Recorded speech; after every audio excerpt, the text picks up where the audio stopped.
अज्ञानतिमिरान्धस्य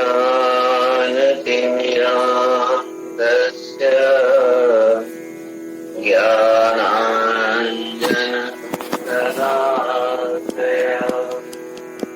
चक्षुरुन्मीलितं येन तस्मै श्रीगुरवे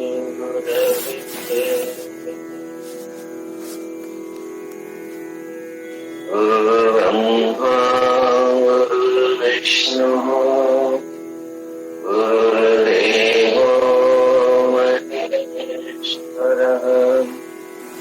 गुरुर्साक्षात् परं ब्रह्म तस्मै श्री गुरवे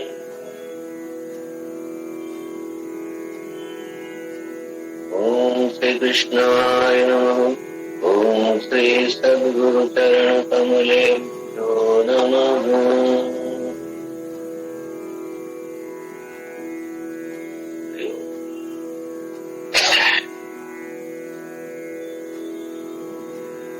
महाजनो येन गतः सपन्थः। महापुरुष लोग जिस मार्ग से गए वही मार्ग है। यह भगवती श्रुति का, हमारे वेदों का वाक्य है। पूर्व के जितने भी महापुरुष हुए हैं और उन्होंने जिस जिस मार्ग को प्रशस्त किया और समस्त प्राणी मात्र के लिए, उसके अभ्युदय और निश्रेयस के लिए, माने भौतिक समृद्धि के लिए, धार्मिक समृद्धि के लिए और आध्यात्मिक ज्ञान प्राप्ति के लिए, ये तीनों मार्ग हमारे ऋषि लोग, हमारे आचार्य लोग, हमारे गुरुजन लोग हमारे लिए प्रशस्त कर गए हैं।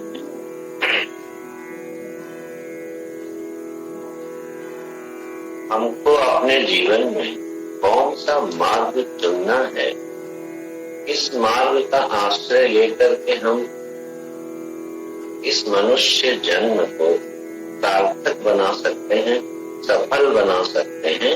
इसका चुनाव हमको सत्संग से, गुरुजनों की वाणी का, उनके आचरण का, शास्त्रों का अनुशीलन करके प्राप्त करना चाहिए। यह जो हम लोगों को मनुष्य का शरीर प्राप्त हुआ है, ये जीवन जो हमको मिला है, ये बड़ा खूबसूरत जीवन। 84 लाख योनियों में जो सबसे सुंदरतम सृष्टि परमात्मा की है, वह यह मनुष्य का शरीर है, मनुष्य का जीवन।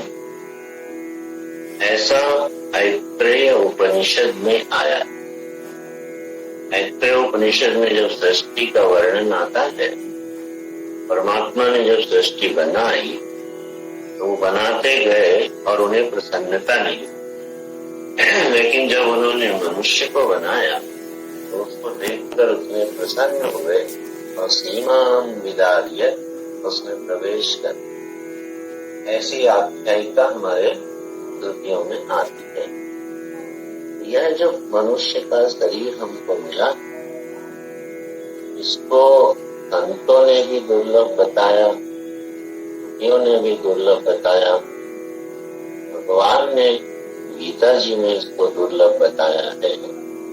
तो हमें सबसे पहले तो इसकी दुर्लभता को समझना चाहिए कि कितनी कीमती चीज हमारे पास है।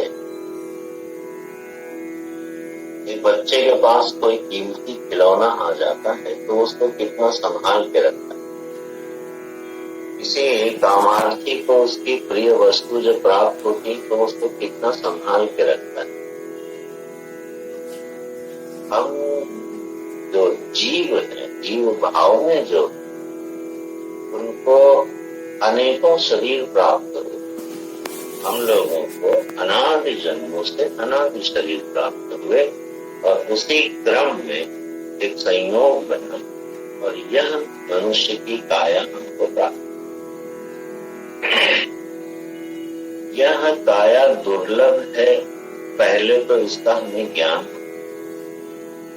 क्योंकि जितनी ये समझ गहरी होगी, ये बड़ी कीमती वस्तु परमात्मा का दिया हुआ एक बेहतरीन सुंदरतम उपहार हमको प्राप्त हुआ है, तो हम इसका रक्षण करें और हम इसका उपयोग करें। इस शरीर का रक्षण कैसे करना है, इसका उपयोग कहाँ पर करना है, यह बात हमको अपने गुरुजनों के और शास्त्रों के अनुशीलन से समझनी।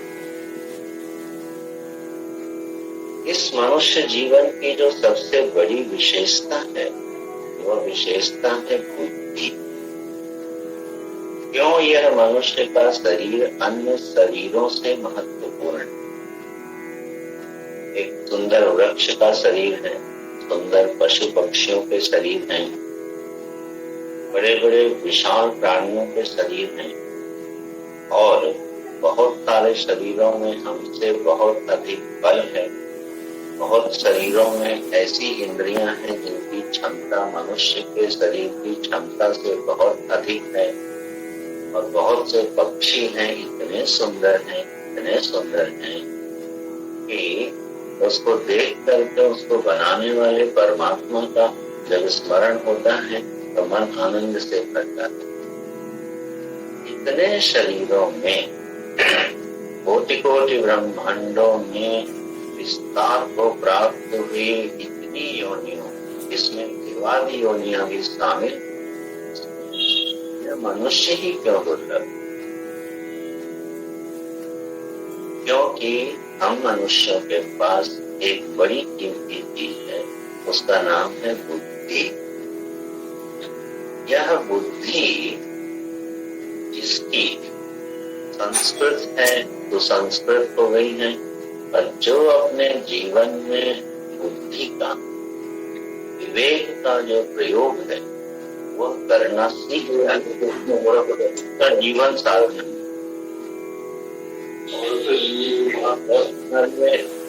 भीष्म पितामह जी ने सरसैया पर लेटे हुए और भगवान श्री कृष्ण परमात्मा उनके सामने खड़े, और वह अपना शरीर छोड़ने की तैयारी कर रहे हैं। तो भीष्म पितामह भगवान की पूजा करते हैं, बाहर खड़े भगवान की वाणी से पूजा करते हैं, और अंतस्थ हृदय में उनकी स्थापना करके उनकी पूजा करते हैं। और भगवान को वो अर्पित क्या करते हैं, भागवत जी देखिएगा, हमारे भीष्म पितामह जी भगवान को उपकल्पिता बुद्धि बोले, प्रभु यह बुद्धि मैं आपको समर्पित कर रहा हूं। और कैसी बुद्धि समर्पित कर? इस बुद्धि को मैंने तपस्या से, योग से, साधन से, धर्माचरण से, सत्य निष्ठा से इसको सजा दी। उपकल्पिता बुद्धि, इसको मैंने सजा दिया है, और ये कन्या है, और यह कन्या आपको ही वर्ण करती। अब आप इसको स्वीकार। अपने अंतकाल में भीष्म पितामह जी अपनी सुसंस्कृत सजी हुई बुद्धि को भगवान को अर्पित करते हैं, और उस अनंत परमात्मा में विलीन होता है। विभूत भेद, सारे भेद बुद्धि को हटा करके परमात्मा में लीन होता है। तो यह जो बुद्धि हमको प्राप्त है, यह बुद्धि मानो कन्या है। अब यह कन्या वर्ण करती है, करना चाहती है। जैसे स्वयंवर होता है, और स्वयंवर में कन्या पुष्प की माला लेके अपने वर को ढूंढती, इसी तरह से यह हमारी बुद्धि अपने वर को, अपने परम प्रियतम को ढूंढती। अब गलती क्या होती है कि यह हमारी बुद्धि बार बार किसी अन्य का वर्ण कर लेती और अपने परम प्रियतम प्रभु का वर्ण करने से चूक जाते। तो जो जीवन में वर्ण है यह बहुत महत्वपूर्ण। वर्ण का मतलब होता है चुनना, निश्चय करना कि हमारे जीवन का परम प्रियतम कौन। जब हम वर्ण करने चलते हैं तो भोग और ऐश्वर्य से ये सजा हुआ संसार भगवान की अनिर्वचनीय माया का, उनकी विभूतियों का अनगिनत विस्तार, नाना प्रकार के चित्र विचित्र दृश्य, स्वर्गादि ब्रह्मादि लोकों तक फैली हुई भगवान की विस्तार को प्राप्त हुई शोभनीय माया इतनी लुभावनी कि यह हमारी बुद्धि जो कन्या है, यह हर बार कोई न कोई वर्ण कर लेती है, आकृष्ट हो जाती है और वो जीवन चूक। और ध्यान रखिएगा, वर्ण करने की सुविधा केवल मनुष्य शरीर में प्राप्त बुद्धि को ही है। इसलिए यह मनुष्य शरीर दुर्लभ। कोई भी स्थावर जंगम प्राणी परमात्मा का वर्ण करे या संसार का वर्ण करे, यह सुविधा किसी प्राणी को जगत में प्राप्त नहीं है।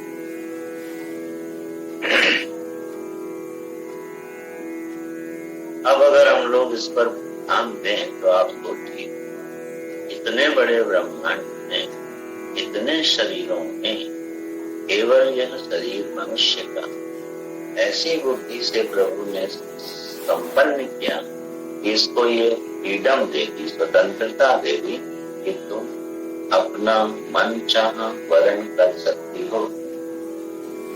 तो हमारी बुद्धि अनादि जन्मों से वर्ण करती जा रही है और कभी तृप्त नहीं हुई, क्योंकि अभी तक इसने उस परम प्रियतम आत्मा का, परम प्रियतम प्रभु का वर्ण नहीं किया है, जैसे मीरा जी ने किया। परमात्मा का वर्ण किया, वैसा वर्ण हमारी बुद्धि नहीं कर पाती। और इसीलिए जीवन में साधना का जो मार्ग है वो कठिन दिखाई। इस वर्ण के दोष को हमें सबसे पहले सिखाते, जगत का, जीवन का, अपने अनुभवों का परीक्षण करना। भगवान ने अवतार लेके जो लीलाएं करी, उनके चरित्र का स्मरण करते हुए देखना है कि उन्होंने क्या सिखाया, और फिर हमको अपना वर्ण चयन सुधारना चाहिए। आप देखिए कि हमारे ध्रुव जी उत्तम कोटि के भक्त हुए, उत्तानपाद के पुत्र थे, और जब वो साधना के लिए निकले तो उनका वर्ण क्या था? उनका वर्ण परम प्रेमास्पद परमात्मा नहीं थे। तो ध्रुव जी ने कठोर तपस्या करी, नारद जी से उपदेश प्राप्त किया, साधना का मार्ग समझा और कठोर तपस्या करी, लेकिन उनका वर्ण क्या था? ध्रुव पद। परमात्मा उनका वर्ण नहीं थे। इसलिए उनकी निर्मल तपस्या से, उग्र तपस्या से प्रसन्न होकर जब भुज नारायण शंख चक्र गदा पद्म से युक्त होकर के उनके सामने उपस्थित और अपने वेद में शंख का स्पर्श कराया उनके कपोलों पर, तो उनकी ज्ञान धारा फूट पड़ी। भगवान ने दर्शन दिया, ध्रुव पद दिया और अदृष्ट हो। भागवत जी में देखिएगा, ध्रुव जी जब लौटते हैं तो उनका मन प्रसन्न नहीं, उनको तृप्ति नहीं हुई और बड़ा पश्चाताप करते। कहते हैं कि अरे मैं चूक गया, मेरे से गलती हो। जिन परमात्मा से मैं उनके श्री चरणों में अखंड प्रेम मांग सकता था, अखंड भक्ति मांग सकता था, परम पुरुषार्थ मोक्ष को मांग सकता था, वो न मांग के मैंने क्या ये लौकिक ध्रुव पद मांग, एक पद मांग। तो ध्रुव जी को बड़ी ग्लानि होगी और फिर कालांतर में ध्रुव जी अपने वर्ण को शुद्ध कर, और जब उनका वर्ण शुद्ध होता है तब वो अपने स्वधर्म का पालन करते हुए भगवान की आराधना करते। तो वर्ण चुनने में गलती होगी। जब भी हम शास्त्र पढ़ें और सुने, हमें उस पर बुद्धिपूर्वक विचार करना है। हर चरित्र मिल जाए जो हमारे लिए मार्गदर्शन करता है। सुग्रीव ने देखिए प्रभु के सामने गए तो बोले, अब प्रभु कृपा करो वही हाथी, सब तज भजन करो दिन रात। प्रभु कृपा करो, मैं भजन करना है। भगवान ने कहा ठीक है, तुम करना, पहले राज्य संभालो। और जब राज्य संभालने लगे तो भूल ही गए, प्रभु की सेवा को ही भूल गए। और फिर लक्ष्मण जी को उग्र क्रोध प्रकट करना पड़ा, तब सुग्रीव ने पहुंचा। वर्ण में गलती होती रहती है। हमें ये देखना है हमने अपने जीवन में सबसे महत्वपूर्ण किसको माना है, किसको चुना। अपने अंदर विराजमान अंतर्यामी परमात्मा सच्चिदानंद स्वरूप आत्मा में अवस्थान को गहन गंभीर शांति में, समाधि में, समाधिशीलता में, सत्व गुण में स्थित होते हुए और उस निष्कलंक निर्विकार परमात्मा को हमने अपने जीवन में चुना, या अपने प्रभु को मैं इन नेत्रों से दर्शन करते हुए, उनके ऐश्वर्य और उनकी महिमा को जानते हुए, उनका स्मरण करते हुए उन तक पहुंचना चाहता हूँ, हमने ये मार्ग चुना है। अथवा यह भी मार्ग चुना, प्रभु भी चाहिए और प्रभु की माया ही चाहिए। ये हो गया वर्ण दोष। ये तो बिल्कुल ऐसे ही है जैसे कोई कन्या स्वयंवर में दो पति चुनना चाहे, उसको आप क्या कहोगे? मूर्खा कहोगे ना, व्यभिचारिणी कहोगे ना। यह कन्या दो पतियों का चयन करना चाहती है, लेकिन हमारी बुद्धि रूपी कन्या ने दो नहीं, शायद हजारों वर्ण कर। तो जब बुद्धि में वर्ण अनेक होते हैं तो हमारा मन बटा होता है, हमारी बुद्धि बटी होती है, हमारा मन बिखरा हुआ होता है, और इसलिए न जप हो पाता है, न ध्यान हो पाता है, न स्मरण होता है। तो मूल दोष जो जीवन में है वो है चुनाव का। उसको पहले हमें ठीक करना चाहिए। और उसको ठीक करने का क्या उपाय? उपाय बड़ा सीधा सा। एक तो भगवान के भक्तों का चरित्र बार बार सुनना पड़ता। भगवान के जो प्रिय भक्त हुए हैं ना, उनका स्मरण करना चाहिए, उनका जीवन देखना चाहिए। तो हमारे चित्त के जो दोष है ना, वो गलने लगते, वो खत्म होते। जैसे जैसे हम महापुरुषों का, गुरुजनों का, भक्तों का चिंतन करते हैं, हमारे दोष क्षीण होने लगते हैं और हमारी विवेक शक्ति जागृत होने लगती है। और दूसरा एक बड़ा लौकिक साधारण सा उपाय, जो हमने वर्ण किया, क्या वो हमारे लिए सुखद रहा? अनंत जन्मों में जो जो वर्ण किया और इस जन्म में भी जो जो हमने अपने लिए जीवन में चुना, क्या वो हमारे लिए सुखद रहा? मिलने पर भी सुखद नहीं रहा और नहीं मिलने पर तो सुखद होता ही। ये जरा अपने जीवन का दर्पण जो है वो देख ले। अपना चेहरा अपने अंतःकरण के दर्पण में ही देखना कि हमने क्या चुना, क्या मांगा जीवन में, और जब वो उसको मांगा, चुना और किया भी, तो क्या हम तृप्त हो गए? आज तक तो नहीं हुए, आज तक हुए नहीं और कभी होंगे भी। जब तक गंगाधार घोर नदी में नहीं मिलती है, उसकी धारा का प्रवाह नहीं रुकता। जब तक हमारा मन अपने अधिष्ठान परमात्मा में जाके खो नहीं जाए, विलीन नहीं हो जाएगा, इसकी धड़कन बंद नहीं हो। जब तक हमारा चित्त अपने प्रेमास्पद प्रभु के श्री चरणों के चिंतन में डूब के गल नहीं जाएगा, तब तक इसकी धड़कन चलन बंद नहीं। तो हम जो वर्ण करते हैं वो वर्ण बहुत सावधानी से करना है। हमारे पूज्य गुरु जी बड़ा सुंदर दृष्टांत,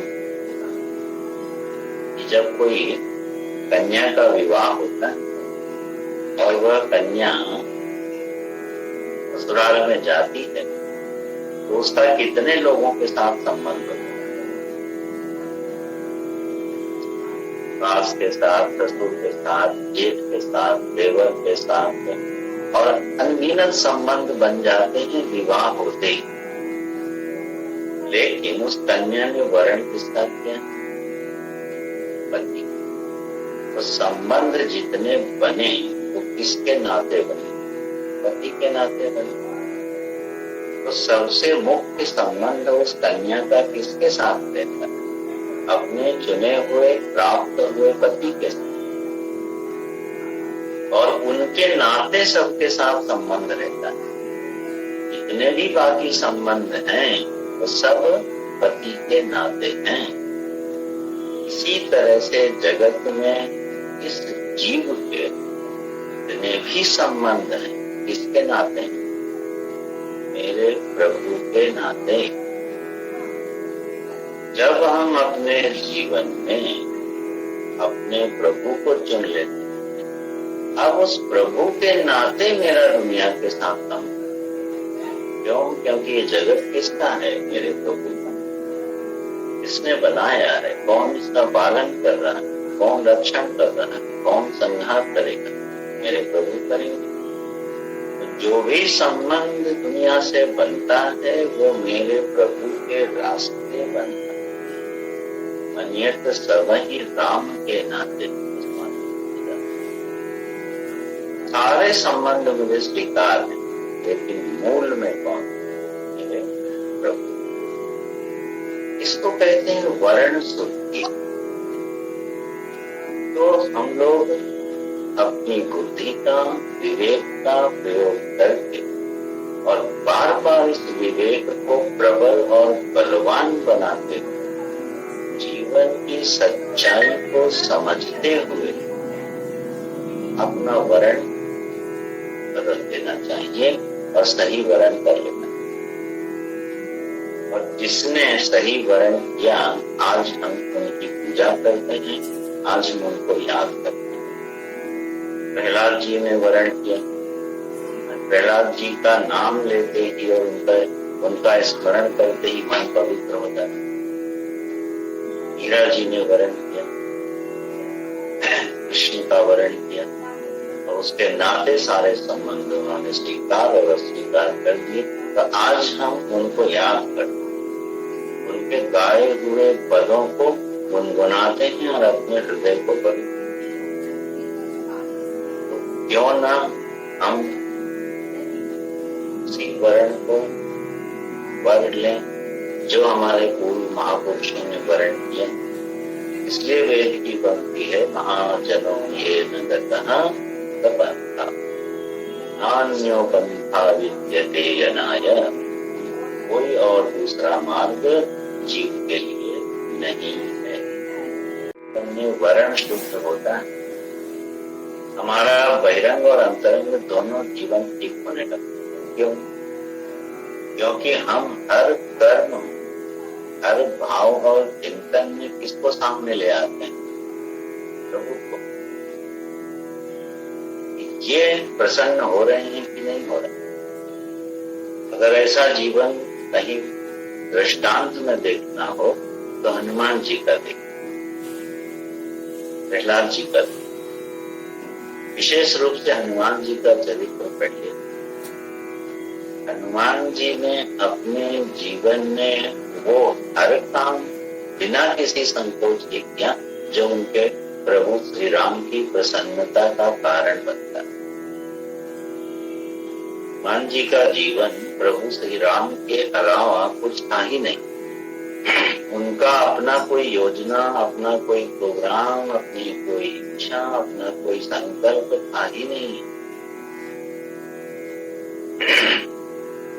वो सिर्फ वो हर काम करने के लिए तैयार जो उनके प्रभु को प्रसन्न कर सके, बस।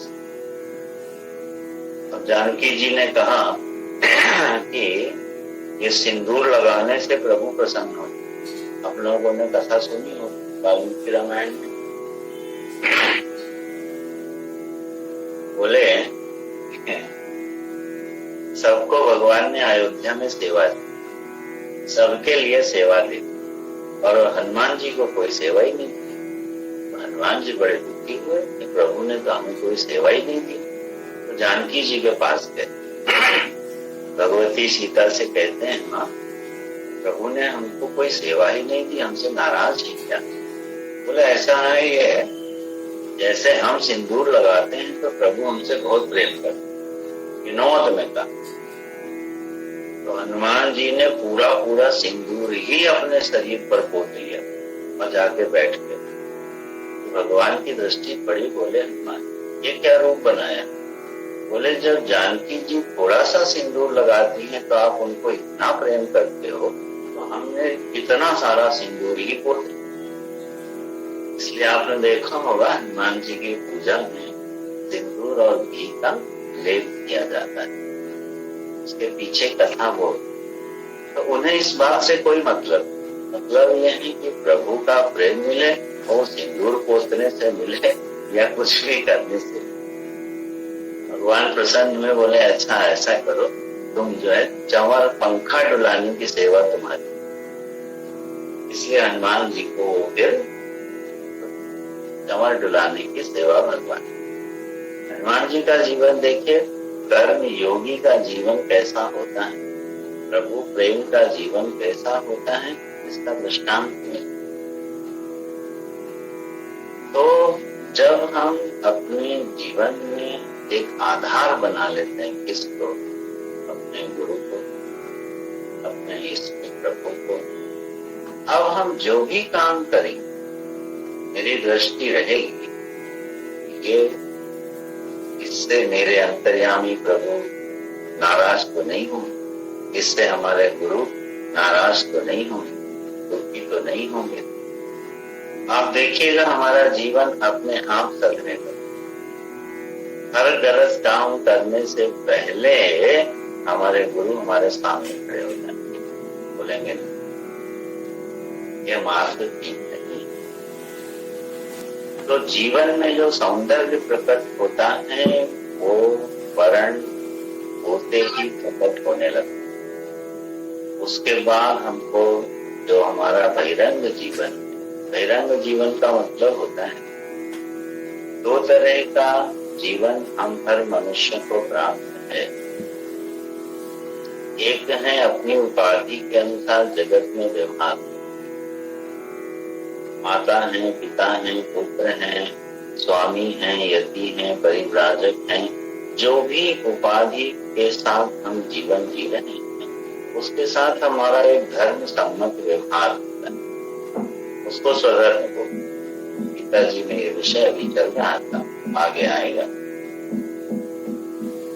तो जो हमारा स्वधर्म है उसका पालन करना, और यज्ञ, उपवास, तप, दान ये भी अपनी उपाधि के अनुसार ही होते हैं। गृहस्थ आश्रम के नियम, ब्रह्मचर्य आश्रम के नियम, वानप्रस्थ के नियम, इनके जो स्वधर्मानुसार नियम हैं, उन नियमों का पालन हमको करने का प्रयास करना चाहिए। उसको बोलते हैं सदाचारी धार्मिक जीवन। ये नियंत्रित होना चाहिए शास्त्र से, गुरुजनों की आज्ञा से। तो ये हुआ हमारा बहिरंग पक्ष, आउटर लेयर कह सकते हैं या आउटर एक्सप्रेशन कह सकते हैं। जिसका बाहरी जीवन सुंदर नहीं है, आप ध्यान रखिएगा, उसका भीतरी जीवन कभी सुंदर नहीं हो सकता। अपने आप को धोखा देने की जरूरत नहीं है। अरे मैं मन से तो बहुत कुछ चाहता हूं, लेकिन व्यवहार में मैं ऐसा करता हूं, ऐसा कभी नहीं। भावना पवित्र हो और कर्म दूषित हो, ऐसा कभी होता नहीं, हो सकता नहीं। इस धोखे में कभी मत रहिए। यदि हमारी भावना सुंदर है, हमारा विवेक सधा हुआ है, तो हमसे गलत आचरण होगा नहीं। और अगर गलत आचरण हो रहा है तो कहीं ना कहीं गलती हो रही है, वहां सावधान हो जाना। और प्रभु से प्रार्थना करनी चाहिए, असतो मां सद्गम, तमसो मां ज्योतिर्गम। मुझे असत मार्ग से हटा के प्रभु सत मार्ग में लगाओ, कहीं मैं गलत तो नहीं जा रहा। उसके बाद आप यज्ञ, दान, तप, उपवास जो करना है करना। देखिए, 2 घंटे 3 घंटे जप में बैठना, पूजा में बैठना ही साधना नहीं होती। इसको मैं बड़े स्पष्ट रूप से शास्त्र और गुरु का बल लेके बोल रहा हूँ। 4 घंटे 6 घंटे पूजा पाठ करते रहने का नाम ही साधना नहीं है। यदि हमारा स्वधर्म सेवा है और हम बैठ के जप कर रहे हैं, तो हम अपने साधन पद से चूक गए। ये देखना चाहिए हमारा स्वधर्म क्या। मान लीजिए हम अपने गुरु के पास गुरुकुल में हैं और हमें उनकी सेवा प्राप्त है, और हमारे भजन का समय हो गया, संध्या का समय हो गया, तो आप क्या करोगे? एक शिष्य, एक विद्यार्थी क्या करेगा? अपना पाठ पूजा भजन करेगा कि गुरु की सेवा करेगा? उस समय अगर वो गुरु की सेवा छोड़ करके, आचार्य की सेवा छोड़ करके संध्या वंदन पाठ करने लगता है, तो वो चूक गया, गलती। कि हम लोगों को ऐसा संग प्राप्त, संगस्ते स्वसते प्रार्थना संग दोष हराहिते। हाँ, तुम देवहूति माता को भगवान बोलते हैं, अरे तुम प्रार्थना करो कि जीवन में हमें संग मिले साधुओं का, क्योंकि साधुओं का संग मिलता है तो संग दोष हराहिते, वो संग दोष को हरण कर ले जाए। हम 4 भाई मिले, सत्संग मंडली मिले, थोड़ा हंसी विनोद भी हो गए, खाने पीने की चर्चा भी हो गई, उसके लिए मनाही नहीं है। बहुत कट्टर और कठोर होने की जरूरत नहीं है।